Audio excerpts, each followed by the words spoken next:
about to leave, already packing. Come with me, I'm not really asking. We'll get away to a place where we don't know. About to see the world in action, what we can be, life with no distractions. We'll get away, this is what we waited for. Take my hand, we'll make it somehow. We can't miss out. I'm done living life with the lights out. Die with my own doubts. Be free with me. Be free with me.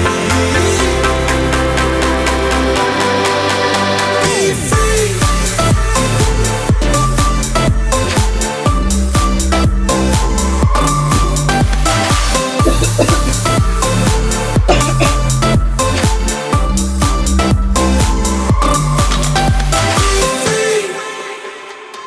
Not looking back, eyes on the freeway, Bonnie and Clyde, a classic cliche.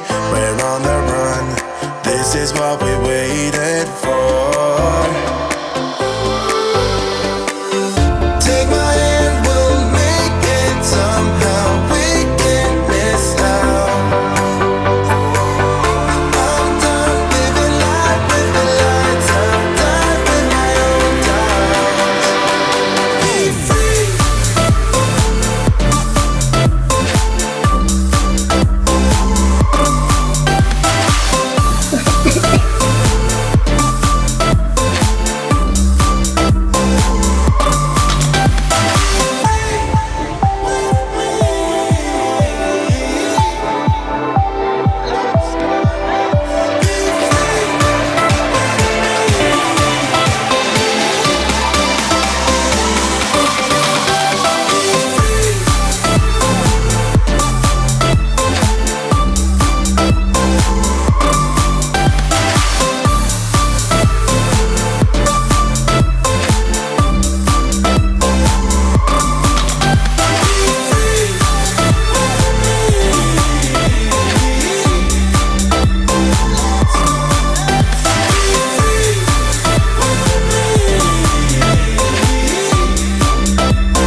Good evening, everyone, he says as he unmutes his microphone and turns the laptop down. Welcome to our latest GCSE Geography live revision stream.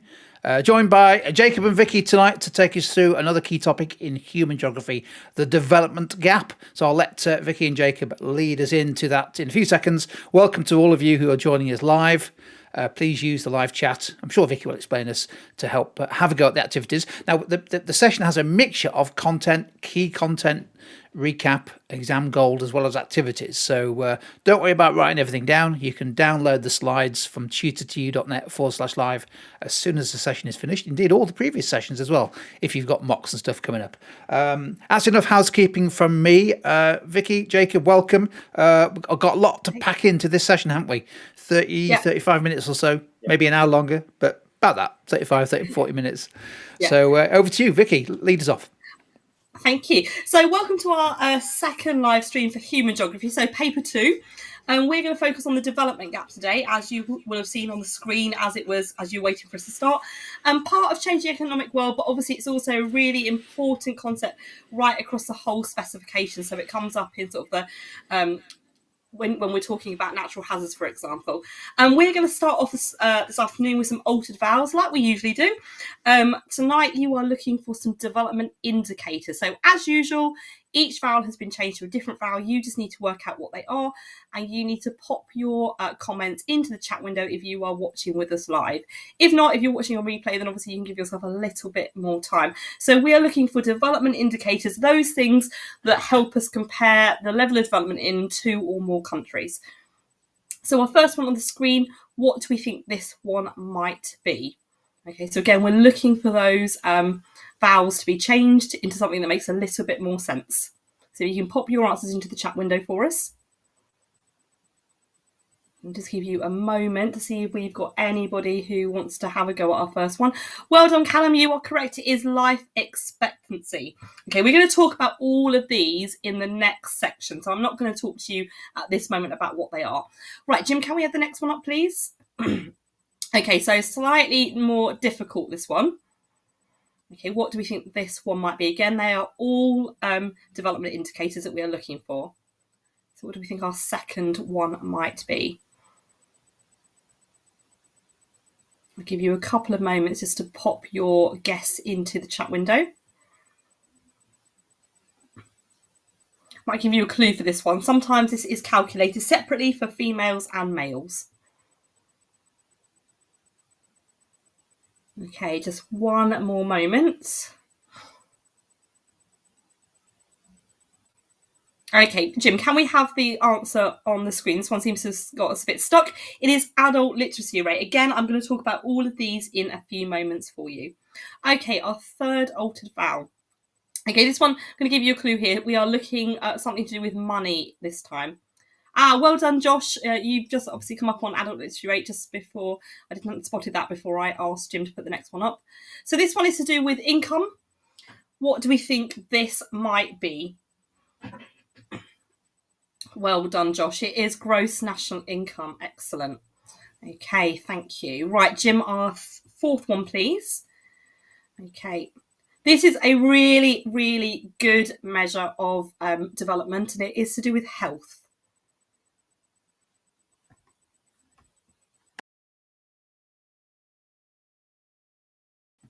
So what do we think this one might be? Excellent. Again, well done, Josh. You are on fire with all of these this evening. And our last one, Jim. So that was infant mortality rate. So this is something that we are going to talk through in the next section. So a measure of development, but not actually a single indicator this time. So what do we think this one might be? I think this one is reasonably easy as long as you've remembered. You can kind of unpick the words here. Well done, Josh. You are correct. You're the first one up. It is the Human Development Index. And again, we'll talk to you about what that is in a moment.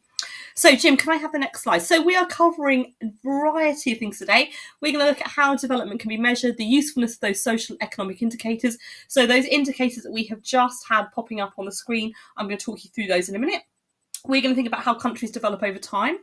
We're going to think about those physical and human factors that have led to a gap in development. And we're going to think about strategies to reduce the development gap, as well as a little bit of exam technique right at the end as well. So I'm going to hand over to Jacob very quickly to get you to think about why development is such an important part of our spec. Thank you so much, Vicky. So development is one of the key concepts in human geography. And in changing our economic world is one of the key fundamental parts of it. However, it is a synoptic part of geography, and we can take aspects of development and apply it to lots of different other areas. So we can talk about it in events such as tectonic events. We look at an event in a HIC versus an LIC, and we look at the development indicators such as the Human Development Index. We can look at the impacts of climate change. So we can look at how LIC countries typically are going to be more impacted, even though they don't emit as much carbon dioxide as HIC countries. And then other topics such as urban issues and challenges, we can talk about how we have got very different rates of urbanization depending on whether it's a developed country or a not a developed country. And so it's a very, very important concept to be thinking across both human and physical geography. And also within our own country as well, we can see differences in development looking at the north-south divide. I'm a northerner who lives in the south, and I can see economic differences and cultural differences between the north of England and the south of England. And so it's a very, very important concept to be thinking about across the entire range of geography that we look at in GCSE, but also beyond as well.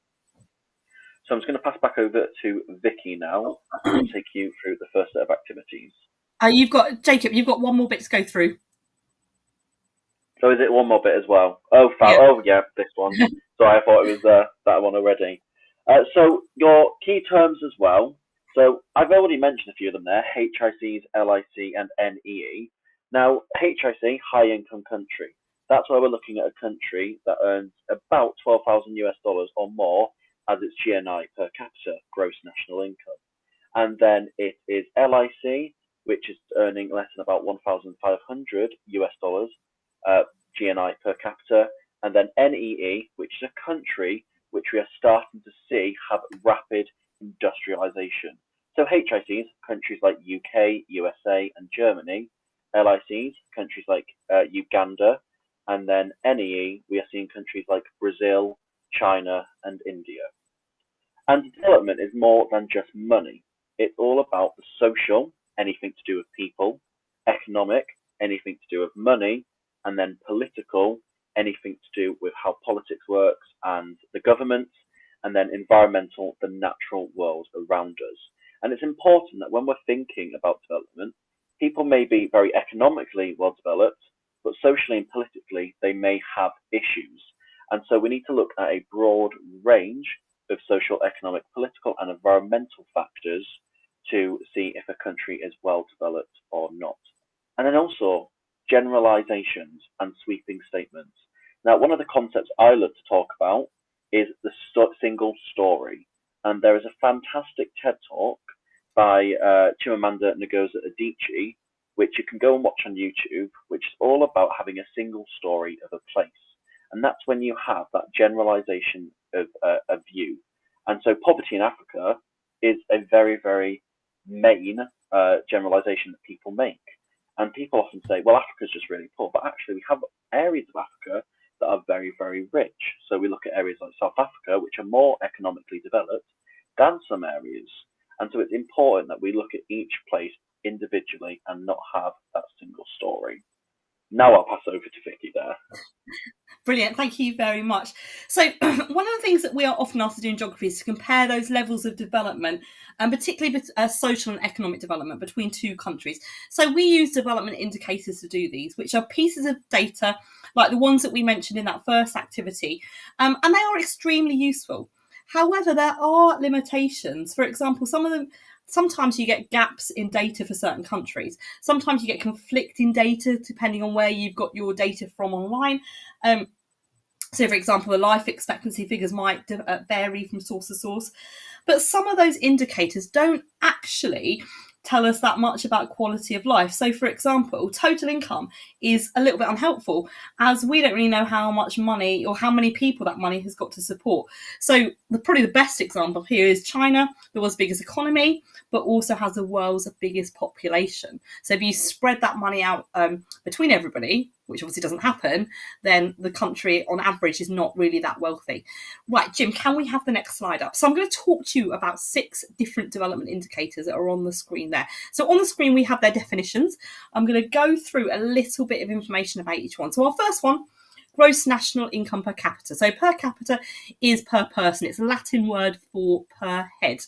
And it's basically the total value of goods and services in the country, and it's divided by the population. And it is more useful than total income because it gives us an average income. If we're looking at sort of comparing countries across the world, Norway has the highest GNI per capita. It has over $94,000 per person, which is about £70,000. That's pretty high. Burundi in Africa is the lowest at only $253 per person per year. So it tells us about the strength of the economy. However, it doesn't really tell us about social aspects and quality of life. So really good example here is Saudi Arabia's got a really impressive gross national income, but they've got sort of quite questionable human rights, and women are not particularly respected in that country. There's lots of issues with that country socially, but economically it's really strong. So we then need to have social indicators to help us to support our comparisons. So our next indicator is life expectancy, the number of years you can expect to live on average from birth. So Japan's got the highest world's life expectancy at 85. Central African Republic has the lowest at 34, that's dreadful, at 54.3. And it's a good indicator because it tells us about healthcare, safe water access, food availability, and all sorts of other things. And you will see in your studies of development that these indicators often link together really well. So our next one is adult literacy rate. It's the percentage of adults who can read or write a basic sentence. Sometimes it's given in male and female, just because there are some countries where females have far less access to education, particularly in some of those North African countries, some of the countries across the Middle East as well. So it tells us about the value placed on education and the investment into it. So again, we've already said that girls have much less access to education in some of those countries.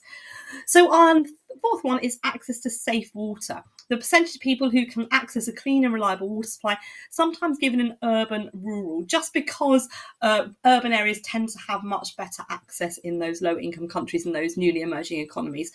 So it is linked to sanitation as well. Low rates can lead to waterborne diseases and it can affect your life expectancy. And it tells us also about the investment into that water infrastructure. So for example, is a country investing into dams? Is it investing in reservoirs, water pipes, etc.?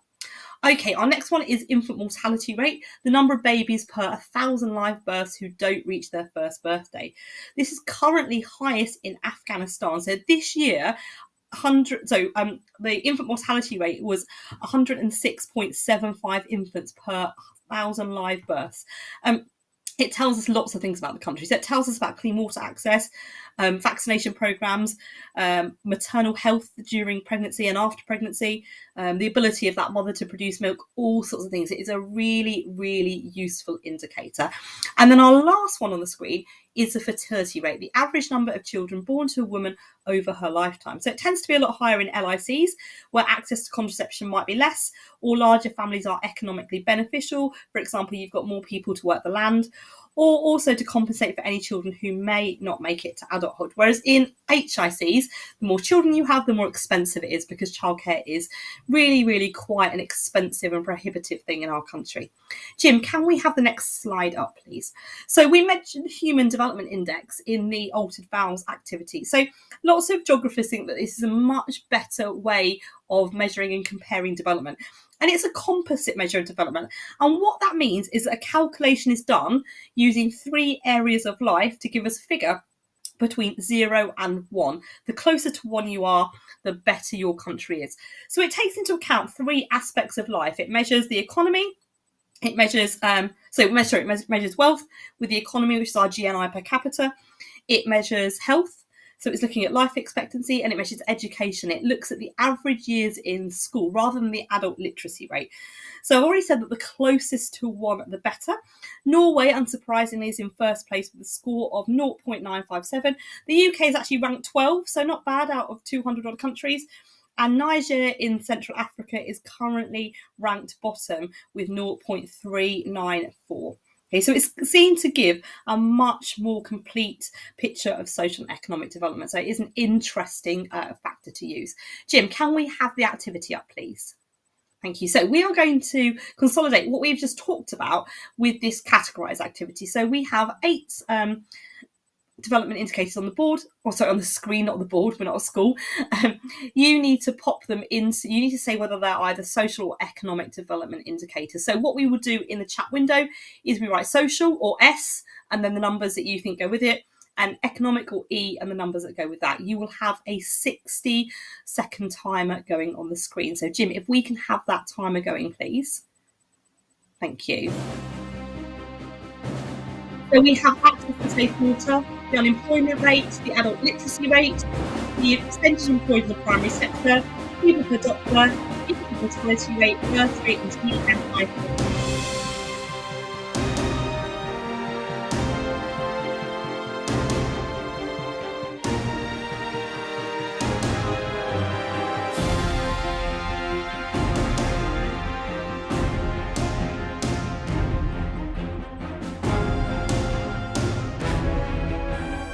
Okay, you've got 20 seconds to get your answers into the chat window. If you're watching at home on replay, you can obviously pause it and give yourself a bit more time.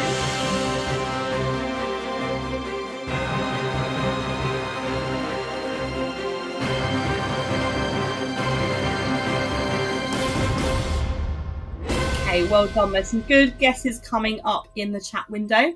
So can we please have the answers on the screen? Thank you, Jim. So our social development indicator, infant mortality rate that we've talked about, people per doctor, tells us about how much investment there is into healthcare, but it also links to education. Obviously, more qualified doctors you have in a country, the less people per doctor there will be. You've got your adult literacy rate that we've talked about, the birth rate, and you've got access to safe water that we have talked about. Okay, economic development indicators. Well, we have got GDP per capita. I should have changed that. That should be GNI per capita. We've got the unemployment rate, so the people who do not have access to formal employment. And then we have the percentage employed in the primary sector. This is a good indicator. If you have lots of people employed in primary working, so agriculture, mining, forestry, etc., then you are going to they are probably going to be earning less money than other people, but your country is not going to be developing quite so quickly as others. Excellent. Thank you very much for those of you that popped answers into the chat window. So I'm going to hand over to Jacob, and we're going to start off this time with an activity, then the content. Okay, so we are doing our suitcase scanner activity, and you need to have a go at naming the geographical model that is going to get scanned in our suitcase. So if you start the scanner, please, Jim. Okay, so having a think, do you recognise this model? If so, let's type some answers into chat. Okay, so we've had our model there. What is the name of it? If you want to see it again, please let us know and we can run it through the scanner again.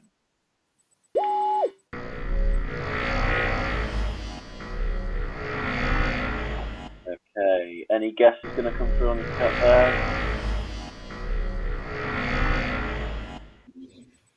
Yeah, this one has got quite a long name, so I can imagine some people are still typing it out, so I'll give another 10 seconds or so. Okay, so if we reveal the name of the model then please, Jim. It is the Demographic Transition Model.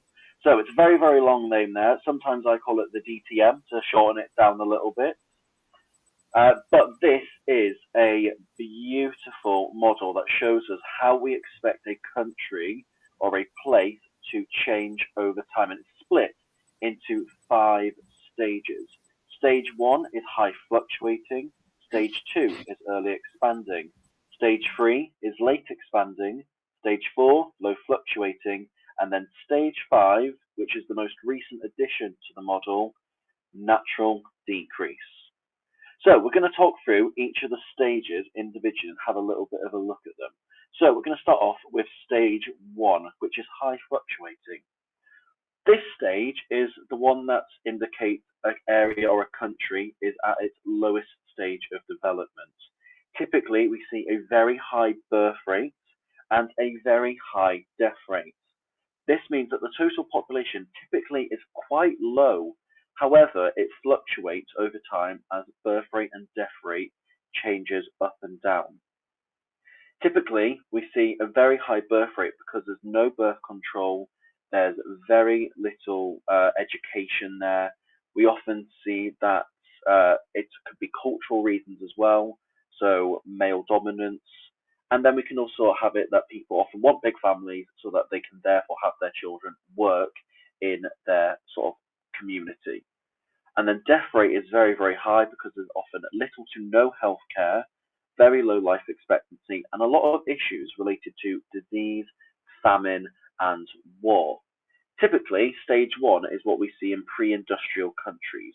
So the UK, before the Industrial Revolution, was in stage 1, where we had a very low fluctuating population and very high rates of birth rates and very high death rates. In the current world, we typically only see it in uncontacted tribes, typically like the Amazon tribes that have no contact with modern humans. Let's have a little look at stage 2 then. So at stage 2, we start to see some changes, and this is the early expanding stage. We see birth rate is still quite high, whereas death rate is starting to rapidly decrease. Now, if you think back to one of the earlier sessions that we would have done, we would have to think about the idea of natural increase, where birth rate minus death rate equals a rate of population change. So in this, we've got a very rapid natural increase because the birth rate is so much higher than the death rate. And typically, we've seen that death rate start to decrease because we've got improved standards of living, access to hygiene and sanitation systems, and also the development of healthcare systems as well. And what we also see is that infant mortality rate also starts to decrease as well. So people are living into adulthood and surviving into adulthood a lot more. Linking it to the current world that we see, countries like Afghanistan and Bangladesh are typically what we see at this stage 2. And in the UK, when we were going through the early industrial revolution in about 1760 to 1880, that is when we were in stage 2 of early expanding. Now, stage 3 is where we see another change. So birth rate now starts to rapidly decrease. Death rate is still decreasing, but a much slower rate, and overall, the natural increase in the population starts to slow down. Now, death rate continues to fall at a slower rate because, again, the country's developing more. Access to healthcare is still improving, and people are still sort of adapting to be in this sort of modern environment. What we see with the birth rate, however, is more availability of things like contraception and also lower rates of infant mortality, mean that people actually don't need to have as many children because more children are surviving into adulthood. And also, children are quite expensive. So by having fewer children, that could economically benefit them. And typically, we see this in a lot of our LIC and NEE countries, so our newly emerging economies, where birth rate is starting to decrease as the country develops a lot more. And in the UK, we see this in the sort of later stages of the Industrial Revolution, and as we go in towards deindustrialization in the 1940s. Now, stage 4 is our next stage, and this is low fluctuating. And this is the stage that the UK currently sits at. We have a relatively low birth rate, we have a relatively low death rate. However, our population has grown over the previous stages, so our population stays nice and high. However, it fluctuates over time, depending on the economic situation, the social situation in the country at any one time. Typically, we see birth rates staying quite low because, again, infant mortality drops to a very low rate, and so people don't need to have as many children. But also the culture around large families starts to change as well. So we don't need as many children because children are going to go through education and go off and get good jobs, and wages are already high. They don't need to work in a family business or on a family farm. And so a lot of our HIC countries we see are in stage 4. And the UK entered this stage sort of after World War II, after that 1914 period of time. And then we'll go on to our last stage. Now, this stage has only been added on to the demographic transition model in the last couple of decades.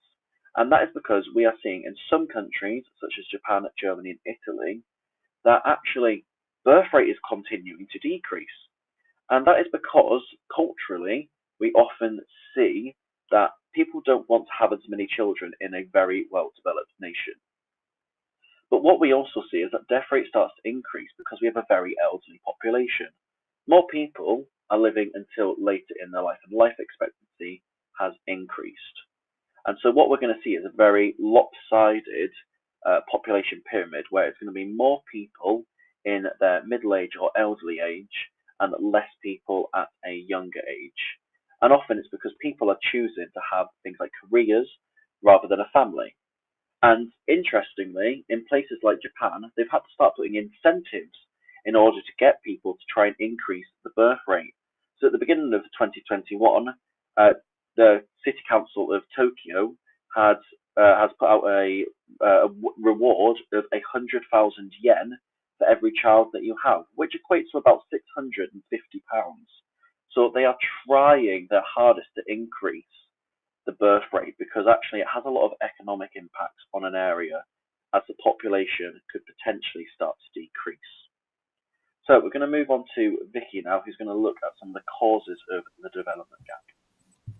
Thank you, Jacob. That was really, really interesting.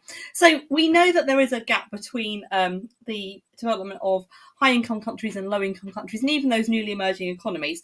So we're going to have a look at the physical causes first, and then we're going to have a look at the human causes in a moment. So there are lots and lots of physical factors that are a real barrier to development. So we've got 6 of these on the screen in front of you. So climate, so areas that suffer droughts and heat waves frequently will struggle to grow crops, which is made worse by those poor soils. They will also be areas that are hit by things like frequent flooding, tropical storms such as Typhoon Haiyan, for example, in the Philippines, and these cause huge economic damage, which are quite difficult to recover from. We then have the issue of being landlocked. If you are landlocked, you have no sea border, so it's much, much harder to trade with other countries, and you often actually have to make arrangements with neighbouring countries to set up trade routes, and that can sometimes be quite expensive. Some countries refuse to do it, so that makes obviously trading and making money much more difficult than it needs to be. Relief is all about sort of the height above sea level. Mountainous areas may be isolated and inaccessible, so therefore it's quite difficult to farm. So straight away it's difficult to grow those crops. It's difficult to produce goods that you then want to export overseas. But you also might find that you receive things like no foreign investment because it's so cut off. A really good example would be Nepal, which is in part of the Himalayas. We've then got pests and diseases. These can cause devastation to harvest. Outbreaks of disease will also affect tourism and investment opportunities. A really good example of that is the Ebola outbreak in 2015, which had a huge impact in West Africa with borders shut. Nobody was able to go in and out of those countries. Obviously, really, really current is COVID, which has stopped travel. Will certainly stop travel for a period of time anyway. It had a huge impact on tourism-reliant LICs. Diseases also mean that people are less able to work, so they've got you've got people that can't earn money. You've perhaps got less production, less farming being done as a result. And natural disasters, these cause huge levels of damage. So we're talking earthquakes, volcanic eruptions, again typhoons, all sorts of things there. Really costly to repair, and they can set development back by years. So we've already mentioned Typhoon Haiyan, but if we're thinking about an earthquake example, Haiti in 2010, the poorest country in the Western Hemisphere anyway, but it was said that the earthquake had caused development to go back 30 years in that country because of that one event. And people were still living in all sorts of temporary accommodation years and years later. In fact, Haiti had an earthquake this summer. Didn't do quite so much damage because of the location of where it was, but people were still in temporary accommodation from the first earthquake 11 years ago. Jim, can we have the human causes up on the screen? Thank you. So when we're talking about human factors, there are lots and lots of things that affect development, and probably the most significant of all of those is history and the remnants of colonialism. So many low-income countries were taken over by European empires, and they were completely controlled by them. So the HICs could exploit valuable resources and people in order to strengthen their own economies. It is so significant that it has led to a number of other factors that we have on our screen. So by the 1960s, most of those LICs had actually gained independence. However, many of them then struggled to stand on their own 2 feet after years and years and years of colonial rule. So many of those LICs took out enormous loans to fund industrial and infrastructure projects to try and get their economies generating some wealth. So, for example, they might have built some big dams to generate hydroelectric power, or they might have built railways.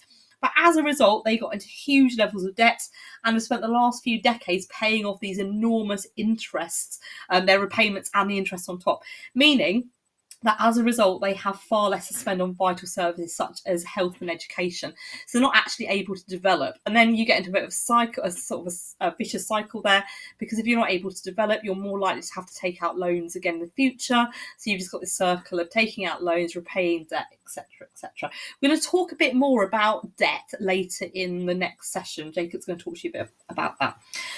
We also have some countries being led by corrupt governments. Although this isn't exclusively an LIC problem, leaders might enjoy fabulous wealth while their population suffers. Again, not exclusive to LICs, as we know in our country. As a result, services are underfunding. This can lead to things like civil unrest and instability, which itself then will deter tourists and possibly foreign investment as well. And our last factor on the screen is war. In times of conflict, basic services like healthcare and education are disrupted, and actually they're often targeted in bomb attacks. Outbreaks of war will also cut off the country from the outside world. People might have to flee to safety, leaving them with no food, water or resources. There's all sorts of things there. So some really interesting causes, and lots of them are interlinked. So again, if you have physical disadvantage in your country, then again, you are probably likely to have to take out those loans to try and fund big projects to make your country, to sort of kickstart your economy. Okay, Jim, can we have the next thing on? Excellent. We have a connection wall on in front of you. So we are looking for 4 groups of phrases here, 16 phrases grouped into 4, and they are linked to the last couple of things that we've talked through. So they're linked to what I've just talked to you about, but also what Jacob just talked to you about. And then we have a bit of a random mix thrown in as well. So the first things that I would like you to have a look for are 4 development indicators. So if you can just pop the letter and the number, so it's sort of like a bit of coordinates here. If you can pop those into the chat window. So we are looking for 4 development indicators. So if you pop those into the chat window, I'm going to give you a few moments to get those down. So what do we think? Those development indicators, we talked through them right at the beginning of this session. If you are watching on catch up, obviously you can pause the video, give yourself a little bit more time. Connection walls always are quite difficult to get done in the time that we have live. Okay, what do we think? Jim, can we have our development indicators up? So we've got the infant mortality rate, adult literacy rate, we have access to safe water, and we have our life expectancy. Thank you very much. Okay, so well done. We have a correct answer just coming through as they were shown on the screen. Well done. Okay, reasons for the gap we're looking for this time. So reasons for the development gap, things that I have just talked through. So yeah, well done, Tony. Well done, Callum. So this time we are looking for reasons for the development gap. So what I've just talked to you about, things that are going to stop those low-income countries developing as well as the high-income countries have. Okay, just give you a couple of moments. Even if you can't do all 4, just put a couple of guesses into the chat window. It doesn't matter if you're not correct. And again, if you're watching on replay, you can pause and give yourself a bit more time.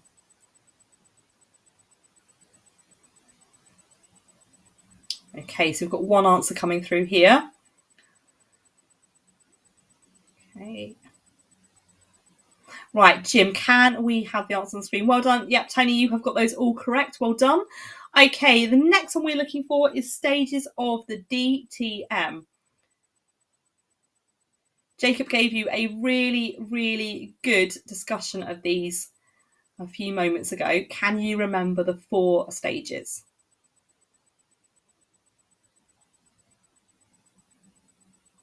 So again, just a couple of moments up on the screen for you to put your answers into the chat window.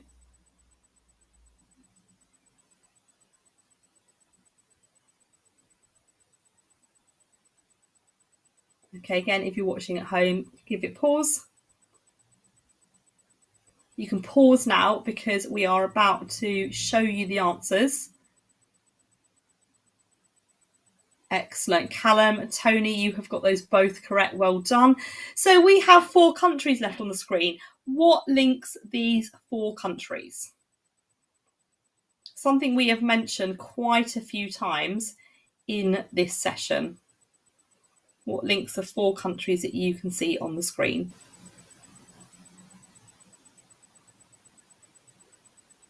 So Nigeria, China, Brazil, and India. What do they all have in common? I'm just going to give you a moment to get your answers into the chat window.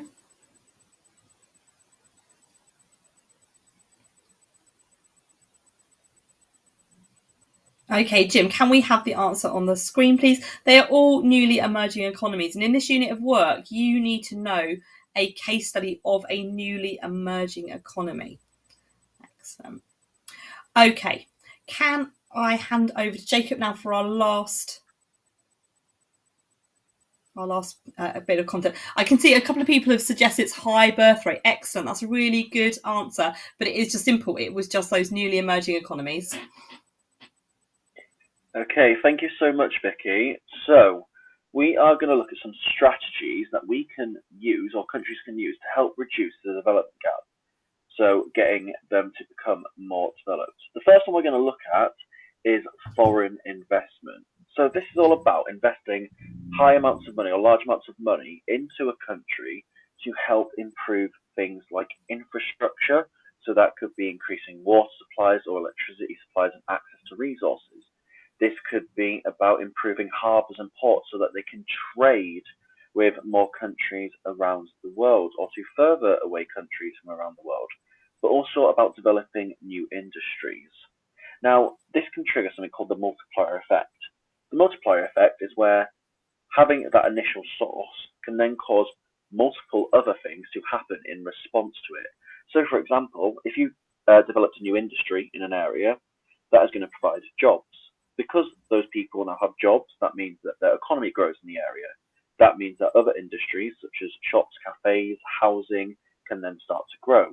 And from that initial industry startup, there have been several knock-on effects to help improve the area, create more jobs, increase the economy in the area. Now, we're seeing this foreign investment in large areas. So in Africa, we're seeing that in lots of African nations, such as Uganda and Kenya, we are seeing lots of investment from Chinese companies and the Chinese government. Now, this is all about getting those African nations to have better access to their resources. So that is sort of a real world example that we are seeing of other nations going in and investing in infrastructure in less developed nations. We can also look at tourism as its own industry to help reduce the development gap. Often, this leads to investment from abroad and lots of money being spent in local economies. And that can especially help in areas that are almost tourist hotspots where lots of people like to go and visit. However, as great as tourism is, and it can help develop certain areas and make them really popular and also benefit the economy greatly, there is a lot of issues on being very dependent on tourism, especially related to the situation we've been in for the last couple of years. When people haven't been able to travel, if your economy is 85% dependent on having tourists there, when you take away that source of income, then you are going to struggle, and it's going to have a negative impact on a large amount of people, because those people whose jobs are dependent on those tourists turning up year on year, they may lose their jobs, and then we might see almost a bit of an economic downturn in those countries. So tourism is great, but there is some issues associated with being dependent on it. So we'll look at our next one, which is foreign aid. Now, foreign aid is a huge strategy that can be used to reduce the development gap. This is where whole countries can provide loans and grants to other countries in order to invest in development projects. Now, these can be large-scale projects, or they can be smaller-scale aid projects. And so we often call this either a top-down project, which is where it comes from government and the government organises it, or bottom-up ones, which is where local communities are really focused upon. And it's all about improving either access to resources or social developments, such as improving access to education and healthcare. Now, again, there are some issues associated with foreign aid, and that some countries can very much become dependent on getting that foreign aid. And if they don't get it, then their economy starts to stall or shrink potentially. And sometimes this foreign aid comes with tricky conditions that are attached to it, and often means that sometimes an area that actually needs the aid the most actually doesn't get it. And also we can think about the idea of corruption in some places. If a government is given a whole load of money from another government, then we don't know where that money is actually going to get spent from as well, unless it is made extremely clear. And because it often goes to the government, parts of it could go missing here, there, and everywhere. So as good as foreign aid can be, there are also a lot of issues associated with it. And then if we look at our last couple before we move on to our activity, so we've got intermediate technology. Now, intermediate technology is often linked with aid, and often we see this in smaller scale projects. And often it's associated with small non-governmental organisations, but also even some larger ones as well. And often this is focusing on access to resources and healthcare. So intermediate technology is technology that is suitable for an area. So if we go to a rural village in Kenya, we're not going to go and build a massive hydroelectric power dam, because they probably wouldn't have the technology to make it work. They probably wouldn't have the workforce to maintain it, and so therefore it would be ineffective. Whereas if we go to Kenya and we build something like a stand dam, then that could potentially be something that those local populations or local communities they can actually access it, and they can work it, and they can use it every single day. So intermediate technology is a fantastic way to help improve quality of life in an area and also reduce the development gap. Debt relief is another way. This is simply by cancelling or reducing the amount of debt that LIC countries owe to either other countries or to multinational agencies such as the World Bank. This means that all that money that they should have spent on repaying that debt can then be invested in improving their industries, their access to resources, and their infrastructure. However, again, there is a bit of an issue. If it is a corrupt country where we see people dipping into this sort of monetary pot that isn't theirs to dip into, we can see that, again, money just disappears and goes flying off into people's pockets rather than going to the people who actually need it. And then that can end up leading to a bit of a cycle of countries getting into debt again later. So we are going to look at our main task here, which is called the big reveal. So you are going to have to try and work out the strategy to reduce the development gap before we get through all 5 clues. And I haven't mentioned this one so far, so you're going to have to be thinking outside of the box. So this one, money can be spent on community projects. So if you have any idea what I could be talking about, please pop it into the chat box. And I don't think anyone will get it with that first one. So if we get the second one up, it's an agreement to farm in an environmentally friendly way. So that could be organic farming without any use of chemicals, pesticides, or genetically modified crops. Any ideas coming through? This is tricky so far. We move on to the third one. It sets the standards for trade with low-income countries with LICs. So again, something to do with trade, so that could maybe get the cogs turning. So it's about farming stuff, and it's about setting the standards for trade. If we get our fourth one up then. So farmers get all the money from the sale of their crops. Now, this is where I think the floodgates could start to open, and I think this is the one where it might start giving the game away a little bit. And farmers are guaranteed a fair price for what they produce. Okay, so we've got our 5 clues on the board there. Can anyone guess what strategy for reducing the development gap this is? Okay, so if we reveal the answer, it is fair trade. So fair trade is something that I think pretty much everybody has heard of in their time. We see it on all sorts of food packaging around the country. you go out to a shop right now and you went and looked at a bar of chocolate, you'd probably see a fair trade symbol on it.